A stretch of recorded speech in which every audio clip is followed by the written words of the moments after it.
Hi and welcome. I've got Caroline Foster with me this morning. So I'll let you introduce yourself. We've known each other a good while with your yoga work. I've not been a patient of yours through physiotherapy, but I know that that is a huge passion of yours and crosses over into your yoga space as well. So, could you describe a little bit about who you are and your passions and what your regular day or typical day might look like?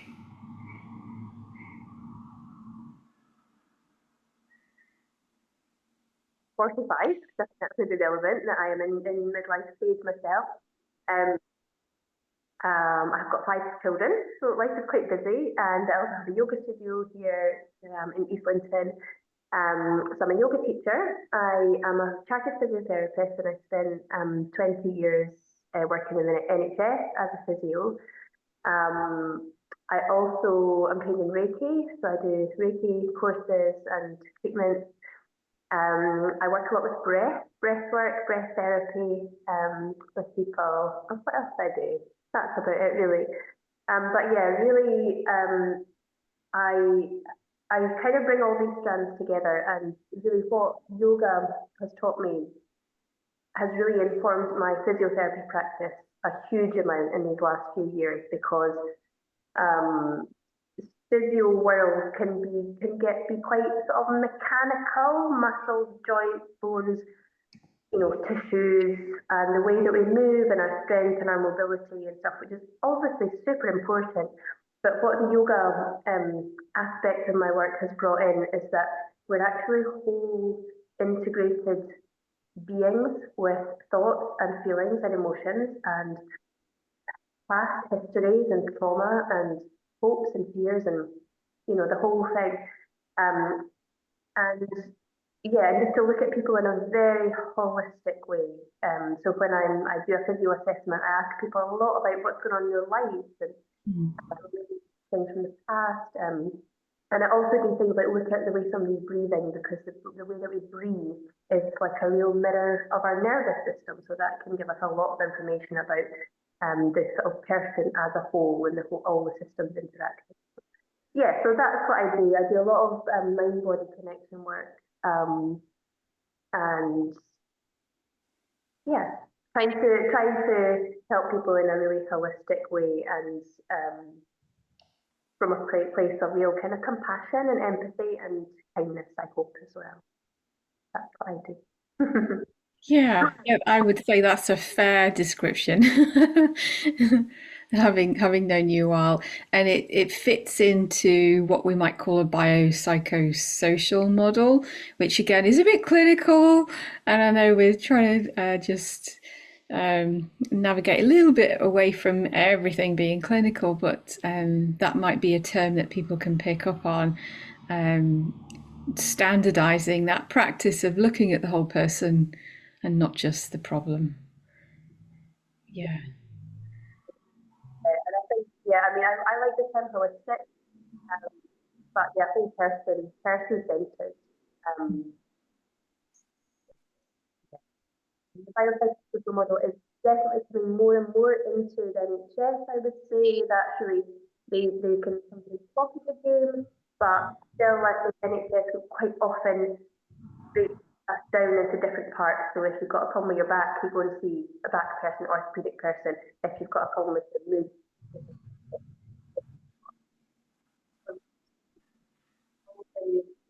separate, but it's actually what we need is people who can look at the whole thing because everything interacts, interplays.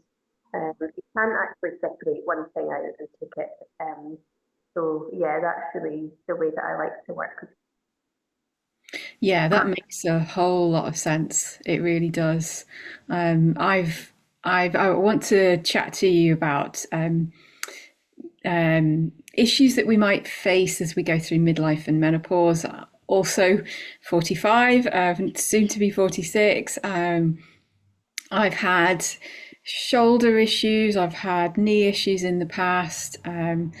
and had my own journey with things like that. And I also get a lot of comments and questions from people that I speak to, sometimes not even clients, but just conversations, as you do, around women at a similar age, talking about joints, muscle aches and pains, and that feeling of, oh, it's my age and I'm getting a bit older, so this is to be expected now. And yeah, I'm always a bit wary of agreeing with them when they say things like that. With my knowledge, I've come from a personal training background, so that's my sort of knowledge of the body. So very, very small, limited in comparison to yours. Not specialized at all for me, but I know what I need to know to help my clients. But certainly for me, I'm noticing a lot bigger prevalence as they get into their midlife years around this thing of joint aches and pains being more common. And sometimes if we start a conversation and it leads on to that, sometimes they are surprised if I start asking them questions, like you said, so like what else is going on in your life, and how are things generally, and how were things 5 or 10 years ago. All of that can play into it.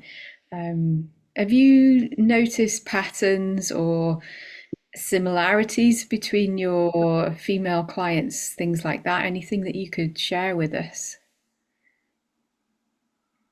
Yeah, I mean, for sure. And I think having my own experience of things going a bit, in the perimenopause, um, has really helped to inform my practice with that as well. Um, so now I always make a point of asking either over the age of about 35, I ask them how their cycle is and, if there's any other kind of signs of perimenopause. And I just include that as part of my kind of assessment. But yeah, there definitely is a pattern of a lot of my clients are kind of more middle aged um, and yeah, I think the first thing to say is that I'm really interested in pain science. Pain is chronic pain, or not chronic, but any kind of pain has become a little bit of a sort of specialist subject for me. Um, and pain is really complicated. It's really complex. The old-fashioned idea of pain was that there's some injury, there's damage. I don't like that word, but for the want of a better word, there's some damage somewhere in the body, which sends a signal from that body part up to the brain, and then it registers that there's harm, there's damage, and that's called. Now we know that pain is a whole lot more complicated than that, and there's so many different factors that can come into it. I might, if we have time, I can go into just a little bit more detail about how the pain system actually works in the body. But what I find in midlife, it can just be like a kind of perfect storm of loads of different things coming together that can make you more predisposed to the kind of physical aches and pains you get. And I'm not going to go into too much detail about specific things. Things like frozen shoulder is quite very, has higher in women in midlife things as well. I have to admit, I'm not a complete expert in the physiology and the science behind that, and I can't really go into all the reasons why I don't know. But I do know I know other things. And I think women in midlife are carrying a lot usually of stress. They have children, they have aging parents, they have careers, they have husbands and relationships or partners, as we say, that maybe aren't always the best and most supportive. So there's often a lot of stress in the background. Hormonal changes that come with perimenopause can cause a massive impact on the sensitivity of your nervous system. So something I didn't know, but I learned from yourself, Andy, that estrogen is a huge has an anti-inflammatory role in the body. So when our estrogen levels drop, and you may well correct me on this, when our estrogen levels drop, there tends to be more inflammation in the body. And when there's more inflammation, our nervous system is more sensitive, and so pain levels can go up.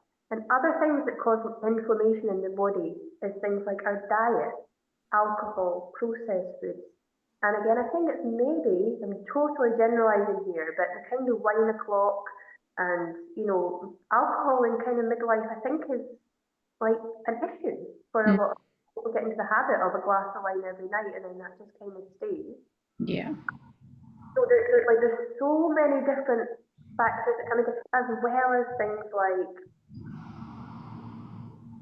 not maybe having time or putting effort towards doing the things that are actually going to support their physical bodies. Mm. That maybe when they were younger, and um, and it just kind of falls by the wayside as we get older and get busier. And then another huge part is kind of mindset, beliefs, and attitudes as well about our body. So again, we might come onto that in a minute. But yeah, in a nutshell, I think it's like a huge convergence of lots of different factors that can make us more predisposed to the aches and pains. Yeah. Yeah, that makes so much sense. And yeah, it aligns with my thoughts, my experience personally, and speaking with clients and experiences there that they've talked to me about, and also the research as well. When we look at that paper from last year for 2024, end of the year, um, talking about the symptoms, the collection of issues associated specifically with less estrogen. Everything you've said there, when they, if I remember rightly, they made some recommendations like what can we do to help ourselves. We know this is a thing. It's not something to just say, this is your age, get on with it. What can we do? And they did point to a lot of those things you've just said. The fact that estrogen is anti-inflammatory, so less of it is not going to help us because it is a helpful hormone. And also we can make ourselves, unfortunately, more inflamed through the actions that we're taking. I'm with you all the way on that, noticing of, the more we put on ourselves. I've got clients I'm thinking of right now who literally tell me they feel heavy. They feel like something's pressing down on them. And I'm like, well, yeah, we just had that conversation about all those things that have, stacked up on top of you over the years. Have these conversations multiple times with multiple people.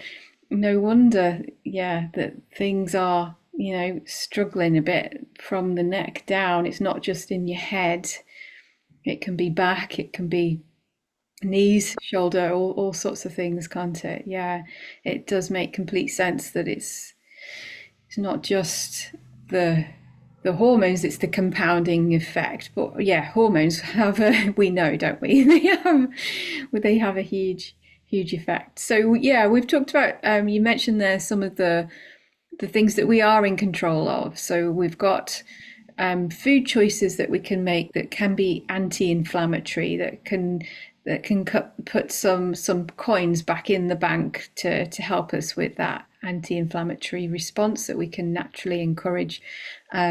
What else as well? You've talked a little bit about movement. What can we do to help ourselves when perhaps there is less time for ourselves, or a belief that we have no time to help ourselves? I mean, I guess there's two ways that you could look at that. And the first thing is really probably the best thing is just to try and incorporate things into the life that you already have. So, I mean, I quite often when I give out physio exercises, I tend not to give like a whole long list of exercises that somebody has to do and it takes like half an hour or an hour. I'll give little snippets of things that they can do. Okay, so when you're sitting at your desk, you can do a little movement. Do a glute forward go walking. So like so the things, any kind of movement that is going to be beneficial, that's using a body part that's achy. And movement always helps, it's not, um, especially if it's not putting loads of forces through the joints. So I'm not talking about doing heavy exercises, but just moving body parts is just like the best thing you can do. Um, so incorporating things into your life is the best way. But also, if you feel like going to a yoga class or a Pilates class or doing a bit of personal training or whatever, if you feel like that really actually would benefit you, I think you just have to be like absolutely fierce about prioritizing it and making it happen. Like you just have to make it happen. And I know people think, but I just do not have the time.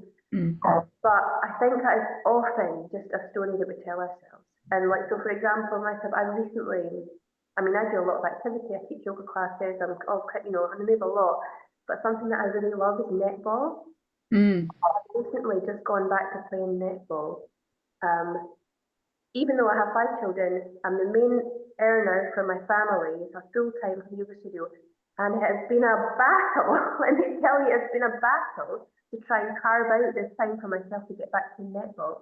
But I get so much out of it. I love it. It makes me feel like me again, like Mm. I was, years ago. And I've just had to be like, no, I'm doing this. So I've had to like rearrange my life around it a little bit. To make it happen. So I think it's just like being really honest with yourself, like super honest, and saying, can I really not do that thing? Or do I just not really want to do it? Or am I not, am I not prioritizing it? Because if we really prioritize it, we can make stuff happen. You Mm. know?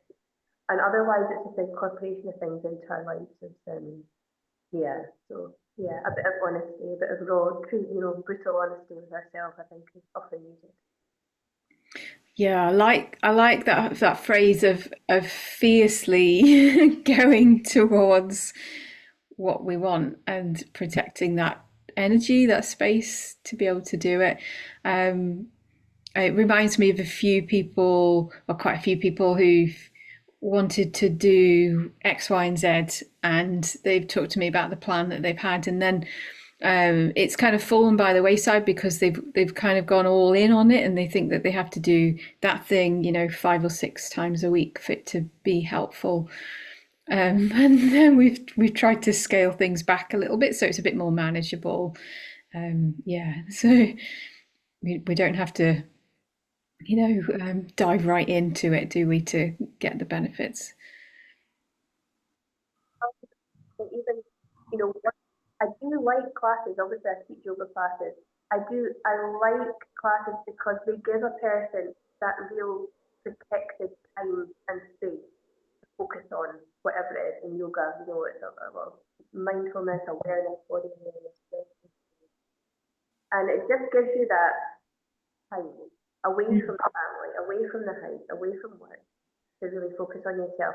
So, but yeah, making it something that is achievable, doable, and not setting your, you know, Mm. high like, yeah, well, I have to do Mm. achieve this or whatever. It's like, if I can get to one class a week or whatever it is, that's enough. Like honestly, people get huge benefits from just one session a week. And then Yeah. you're inclined to start building in other things as well. When you take one little step, you feel better, and it makes you more inclined to eat better. It makes you more inclined to, whatever, do all the extra little bits that you know are going to help as well. Yeah, yeah, totally agree. Yeah. And I'm going to come back to linking on from that. I'm going to come back to a point that you made earlier. I'm going to give you a soapbox to stand on in a sec about pain because I know that you have a lot of experience and knowledge to share on this, and it is a passion of yours, and I want more people to hear about it. But if there was somebody who was starting to do more exercise, for example, and they're starting to notice, I feel good mentally, but there's some pain somewhere. Perhaps it's back or knees or shoulders or, anywhere in the neck or something. What should they do? Do they work through that, keep going, or do they stop because pain says stop? Like we were saying before, there's that old fashioned idea that pain is is a danger signal. What, if I give you the soapbox, what would you like to tell the world about pain? So, what pain is a safety mechanism, or it's a bit of an alarm system, shall we say. But pain is not an accurate reflection of what is going on in your tissue. So we sort of have this idea in our head that pain equals harm. This is pain equals damage, pain harm. And actually, that is not the case. Not an accurate reflection. There certainly can be a relationship to that for sure, but there's actually two separate things. And what pain really is your brain's, your subconscious brain's idea of how much danger it thinks your body is in. But often it gets the sums wrong. Mm. So all pain, no matter whether it's chronic, acute, like you've had it a long time, it's a new pain, all pain is created in your brain. That is not to say you're making it up. All pain is real, it's real, but it's always, always, always created in your brain. And this part of the brain that creates the experience of pain, it takes in information from as many sources as it can get. So it takes some information from your body tissues, of course. It takes from the nerve endings in the body tissues.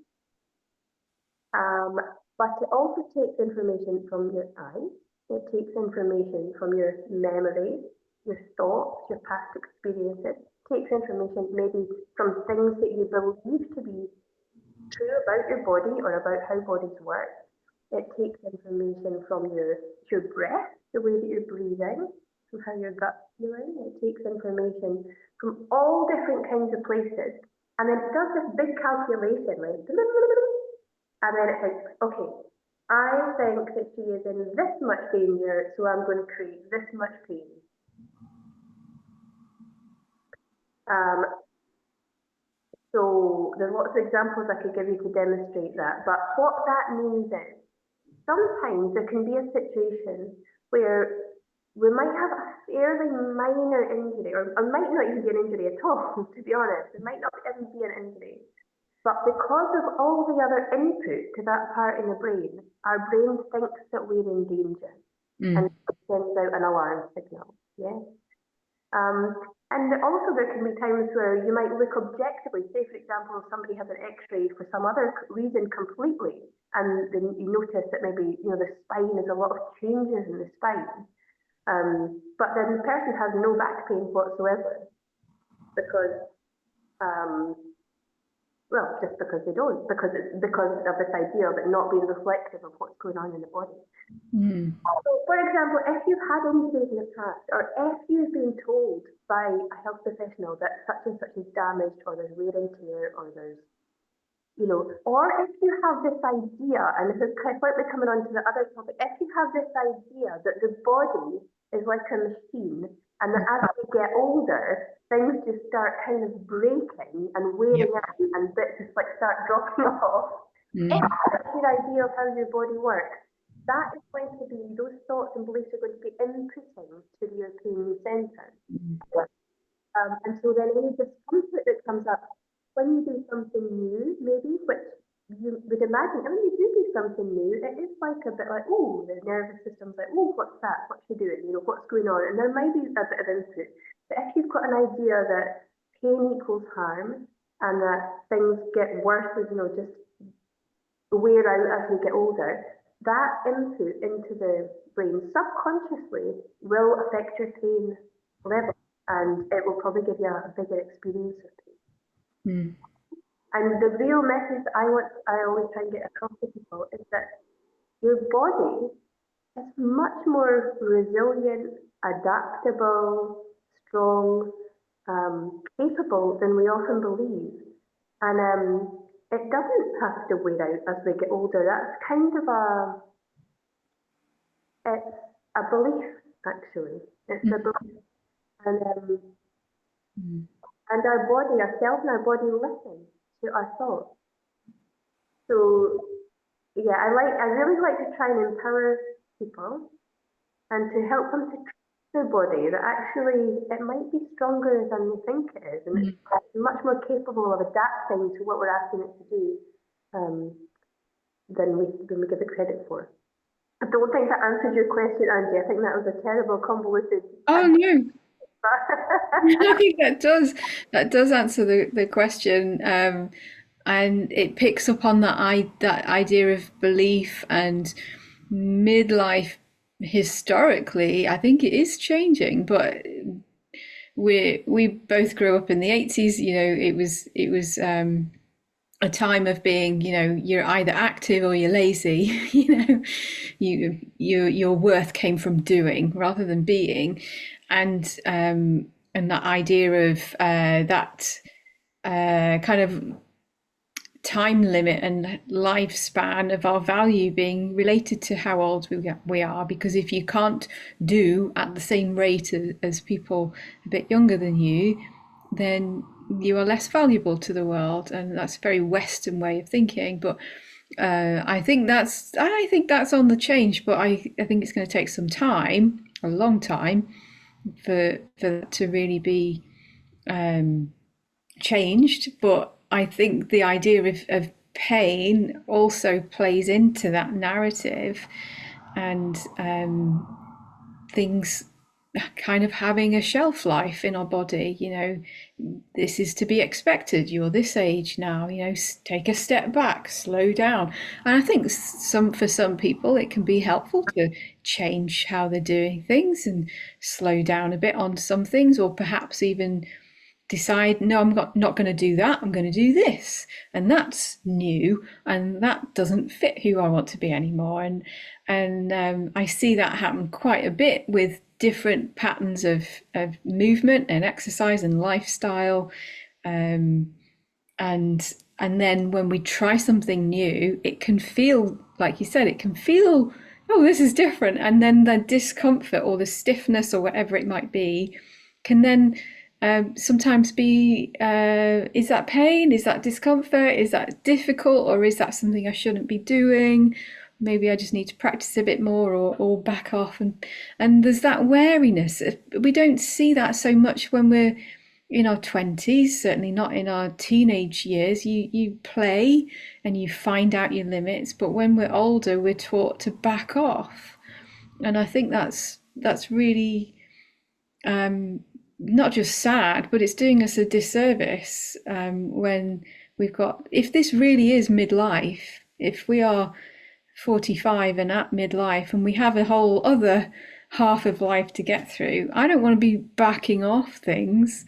I might want to change direction or pivot slightly, or just change pace, but I don't want to encourage in anyone to not live a full life. And I think that's what that narrative can do. So I love what you've shared. I think you have answered the question. I think you have described it well. Yeah. Make a little bit more specific onto this. So, yeah, if you are, if you're doing something new, if you're starting new activities, new exercises, I think the key is just to be really sensible and just build up gradually. Usually, I mean, yoga, part of yoga, actually a big part of yoga is sort of learning to be with discomfort. So it's not doing things that are always easy and that feel great and just like, oh, actually, it's yoga can be quite challenging, and it is being with a level of discomfort. But the way that how I teach, I say you want to be on the kind of comfortable side of discomfort. I never ever would encourage anyone to push through pain. So it's not. I'm definitely not a no pain no gain person. It's if you have some anything that you're starting for the first time, you want to just go gently, gradually, just kind of feel your way with it. But a little bit of discomfort, a little bit of unfamiliarity, and kind of approach it with more curiosity rather than fear. It's like, oh, okay, this is new. What's going on there? What do I feel? And just being with the feeling of it, being with the sensation, rather than labeling it good or bad, or. So it's And actually, I think as you work more, as you do more with your body, and it's certainly in yoga, when you learn more about your body, you can find your edges with things more easily without risking, tipping over into, potentially more, you know, slightly more dangerous territory. But it's being with a little bit of discomfort, a little bit of unfamiliarity, without running away from it, but Mm. also without pushing through beyond it, so yeah, finding those edges and just learning to be comfortable. And that's where in yoga in a class we would use the breath a lot. We use the breath to keep the nervous system calm when we keep the nervous system calm, and it teaches our body that we're safe. Teaches the body. Something else that just popped into my head. Can I tell you one more top tip, Andrew, which is often the most useful thing that I tell anybody that I'm working with pain. Am I okay? Can I just go Yeah. for it? So if anybody is listening and you are struggling with some pain, discomfort, and the, my number one top tip for anything like this is to, when you're moving through a movement or in a position or doing an activity that brings on some discomfort and brings on pain, really notice what your breath does.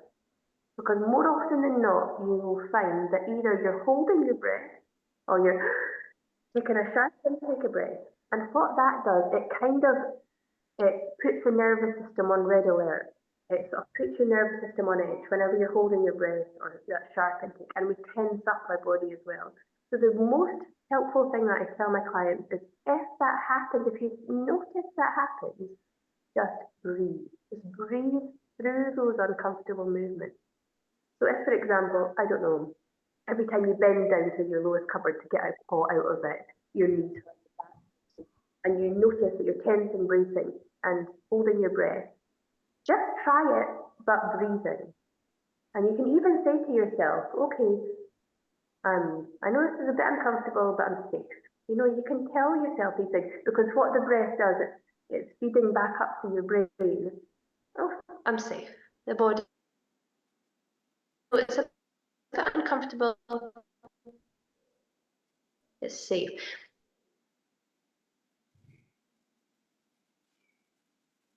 Oh, you've just frozen for a second, but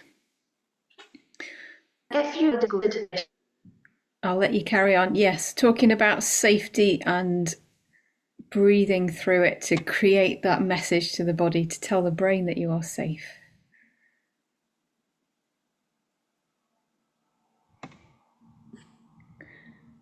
Oh, you have frozen. Okay, I'm going to press pause there.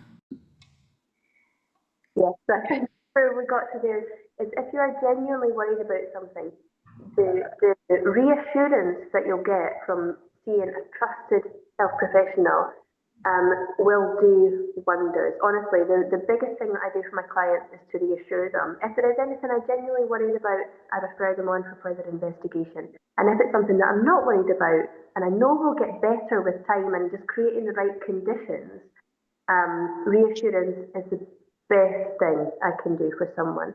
Because when we feel confident in our bodies, when we trust our bodies, when we feel less fearful of our bodies, uh, that is all creating the conditions for us to feel our best, basically. Yeah. Yeah, if this is the home we're living in for the next, whoever knows, I don't know, none of us know how long we've got in this home. So yeah, let's create a place we want to live in and that enables us to do the things we want to do. Yeah, I love that. Just picking up on something you said earlier around curiosity. We're just coming towards the end, but I think curiosity around how we're feeling, around what we want, around what might help us, can be really powerful. Yeah. Yeah. Is there anything that you would like to share with us that you haven't yet already? Anything um, on your burning list of, I need to tell them this? Yeah, I mean, I think it's just from the sort of pain science perspective, we think about pain science now. We think about like an ecosystem. Our bodies are like an ecosystem. I think you might use the same analogy with the menopause as well. I'm not sure, but it's like it's not usually just one thing. Mm. If something is not feeling good in your body, it's never or rarely just one thing. It is usually a multitude of factors coming together. So as well as thinking about, okay, what activities have I been doing, or what might have caused maybe some kind of mechanical issue in my body, how is everything else? How is my sleep? How are my stress levels? What's stressing me out here? What's my diet like? What am I putting into my body? How much rest am I getting? How much meaningful connections am I having? Am I seeing my friends? Am I doing things that bring me joy and fun and lightness? And so it's very easy when we have aches and pains.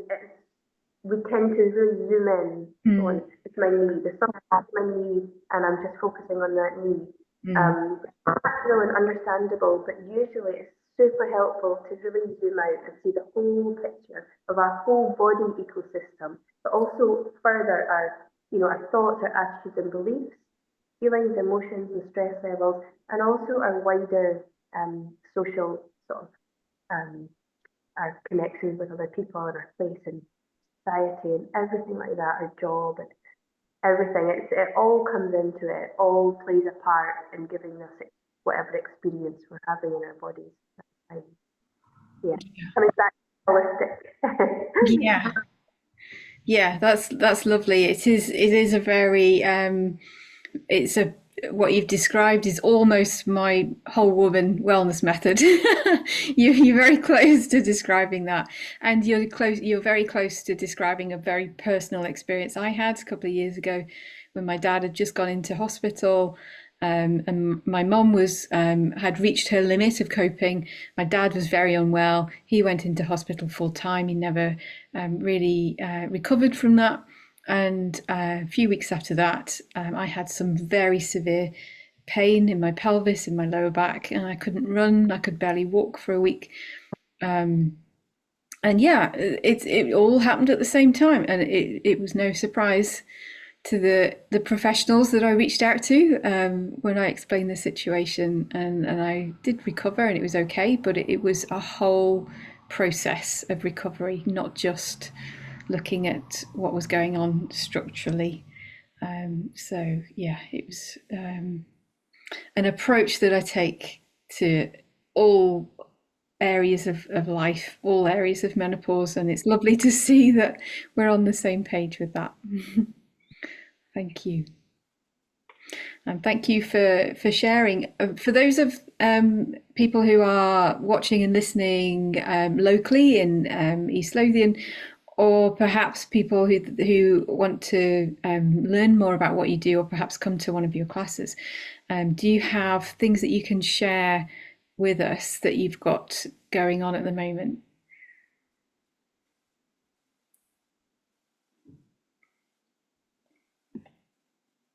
Well,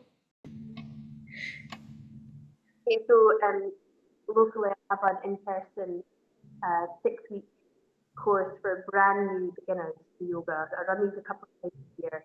They're really a great way to get started with yoga because everyone's a beginner, and we really build up from the basics. We take it week by week and we build up. So great for anybody who feels a bit intimidated about going along to a mm, regular that, and you'll learn that on the course. But I mean, I'm biased, but yoga is a great way to feel better in your body, to keep your nervous system regulated, learn how to control your breath, and just to learn how to be a bit kinder and to yourself, your body, and yeah, give yourself a bit of nourishing attention. thank you. Yeah, brilliant. Well, thank you very much for joining us today and sharing your wisdom. Much appreciated.